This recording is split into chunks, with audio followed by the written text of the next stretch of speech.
Chihuahua.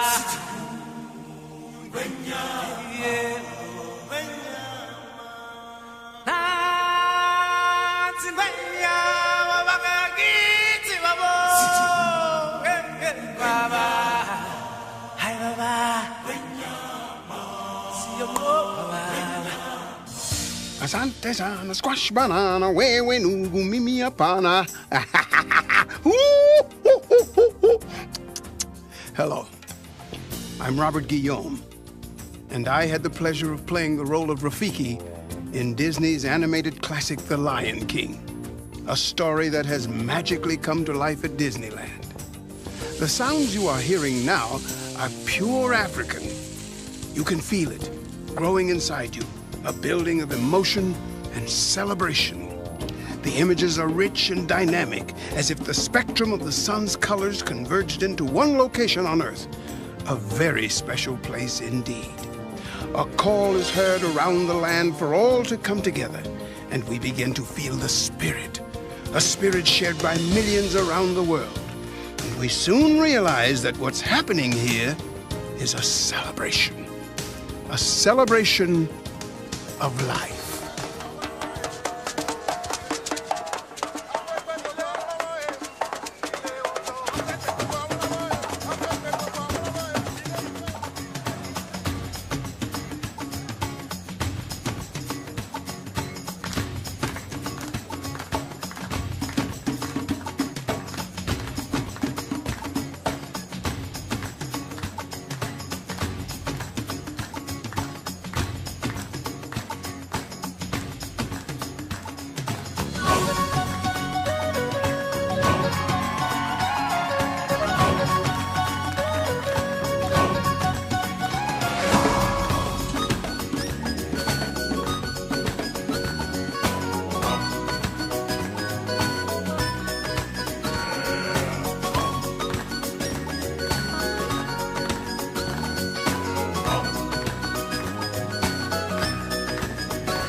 This is old Rafiki again.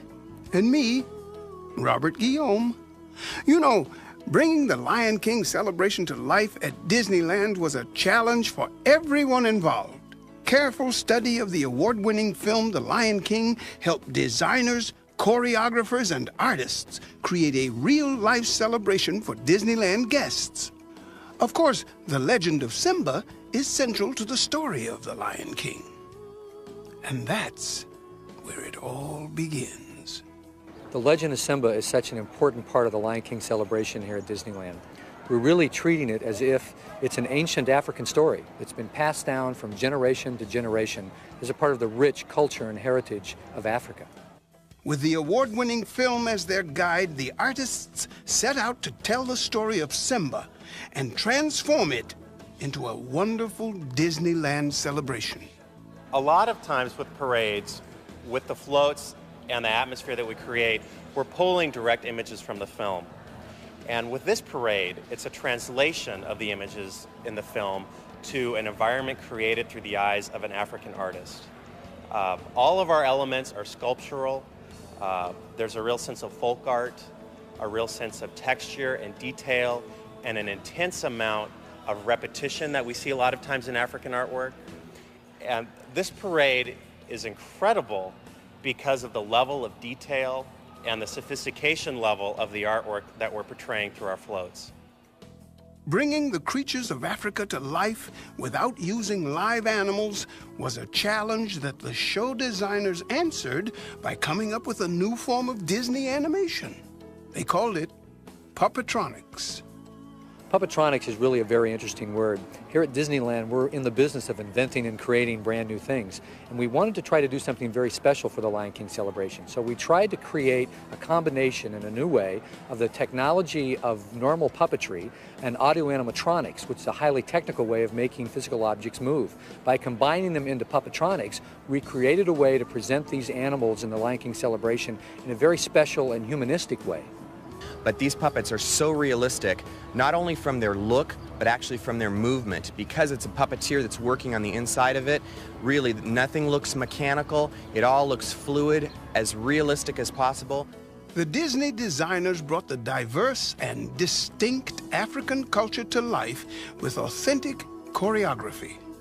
This kind of movement, which a lot of our viewers might think is hip-hop or urban culture, is actually something that goes hundreds of years back to African culture. The use of the shoulders, the rolling of the shoulders, the use of the hands in a very forceful fashion and frequently flexed. The flexed hand is very characteristic of a lot of African dance, and we've tried to put that in wherever it's appropriate.